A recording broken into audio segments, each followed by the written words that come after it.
Radio for readers, Bookmark. This is Bookmark. I'm Marc Bernier. The nation's top authors are coming up next.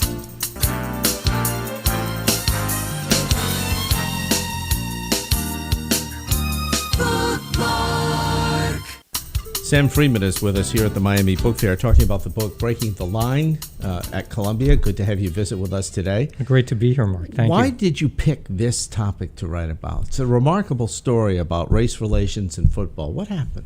Well, I have been a lifelong football fan. That's one simple way to begin the story. But I've also been, for a long time, absorbed in the civil rights story, primarily as a reader and as someone who's, read informally in the historical record of it. And I was really looking for a way to write about both football and civil rights in the same book. And that very quickly led me to the world of the historically black colleges and universities, the HBCUs, because these were the places that were centers of civil rights movement activity.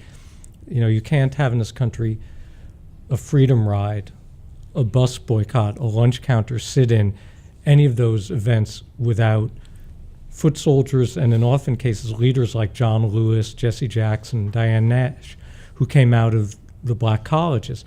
And at the same time, during an era when college football was even more rigidly segregated than the rest of life in the South, believe it or not, you had these remarkable football programs at black colleges like the two I write about, Grambling and Florida A&M. And so the excellence of those teams and the coaches there was part of, in an indirect way or a subtle way, proving black capacity and making the case for black equality. But as I researched even more deeply, I found that there were very direct ways in which these coaches contributed to the movement. Was it Texas Western that had the all-black line? Well, Texas Western, the famous NCAA championship in 1966, Texas Western, now UTEP, University of Texas at El Paso, playing against Kentucky for the NCAA basketball tournament in 66. So an all-black team against an all-white team. And in Kentucky's case, a team that never ever had a black player. So for college basketball, that was an important game. But if you think about the South, basketball was a huge sport in two southern states, Kentucky and North Carolina. But football was really the game of the South. And the interesting thing I found is that for 5, 7, 10 years after the big state universities in the South had to admit at least a handful of black students, they kept their football teams all white. And that was not accidental. It was because with the cultural importance of football in the South, the idea that you could still win, be a national champ, be in big bowl games, be in the top 10 with an all-white team was construed as, continuing evidence of white supremacy. And so they didn't want to share that with black players who might be on a championship team?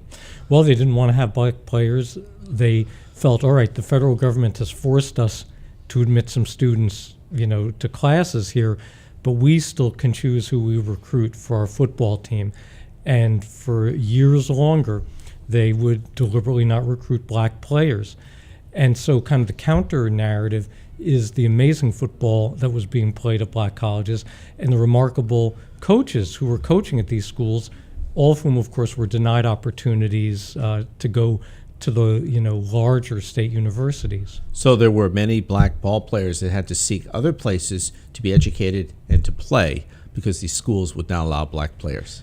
Right. Well, what you had was this whole constellation of black colleges in the South that had extraordinary teams, Grambling, Florida A&M, Southern University, Tennessee State, Morgan State, teams that in many years were sending as many or more players to the pros as places like Alabama, Michigan State, Notre Dame, but they're hardly getting covered. Part of what was typical of a segregated society is that the newspapers, except for the black newspapers, really wouldn't cover the black teams. So pro scouts knew how great the players were, but the typical football fan often didn't know. And of course, there's no ESPN back then. There's no ubiquitous sports radio. And so this was a world in which a lot of these accomplishments went, largely unregarded. There's a sidebar to this story you've written. I'm wondering if you covered in your research. You write about Florida A&M. But there's been I know our radio listeners and television viewers will be interested to know if you were able to learn about the rivalry that existed between two historic black colleges, Florida A&M and Bethune-Cookman University in Daytona Beach, which went on for a very long time. Well, actually, Florida A&M and Bethune-Cookman, which just played yesterday in the Florida Classic game, those are, cross-state rivals, and they're, I don't write about that rivalry particularly in my book. Breaking the Line is set in 1967, and at that time, frankly, Bethune-Cookman was one of the weaker teams that Florida A&M tended to play. They've become quite strong. They're probably the best black college team in the country this year. But the big rivalries at that time, and some of them persist, are Florida A&M against South Carolina State, against Tennessee State, Grambling versus Southern, which remains a huge rivalry. And on November 30th, they play in the Bayou Classic.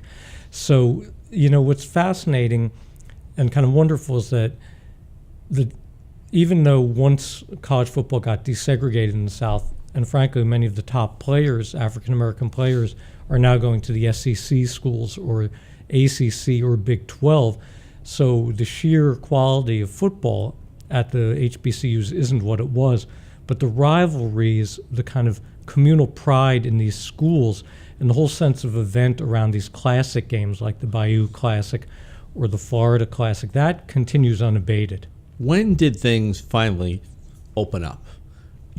Well, what I, posit in the book is that 1967, that football season is really the transitional one, because the two civil rights stories that flow through Breaking the Line are in that year at Grambling. Eddie Robinson, the legendary coach, is developing James Harris to become the first black quarterback to be able to crack the color line in the pros. There had never been a regular starting quarterback, African-American quarterback in the pros up to that point. The attitude was black players aren't smart enough, they can't lead, they don't have the strength of character. All those racist stereotypes were used to keep blacks from playing quarterback, and Eddie Robinson set to shatter that. And 67 is really the breakthrough college season for James Harris.